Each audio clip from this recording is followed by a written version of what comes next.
जब किसी बहादुर का दिल टूटता है तो उसके आंसू आम लोगों के आंसुओं से मुख्तलिफ होते हैं।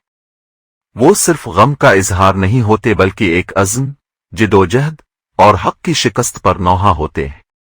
मेरे सदर असद-उद-दीन ओवैसी साहिब, जो हमेशा हक व इंसाफ के लिए आवाज बुलंद करते हैं, जब वक्फ तरमीमी बिल के खिलाफ अपनी अनथक कोशिशों के बावजूद नाइंसाफी के शिकार हुए तो उनकी आंखों में वो दर्द नुमाया था जो कौम की बेबसी और हक तलफी की अलामत था। असद-उद-दीन ओवैसी साहिब ने वक्फ अमलाक की हिफाजत के लिए अपनी पूरी ताकत झोंक दी। पार्लियामेंट के ऐवानों में उनकी गिरजती आवाज, मुदल्लल बयानात और तारीखी शवाहिद के बावजूद इंसाफ के नाम पर धोखा दिया गया।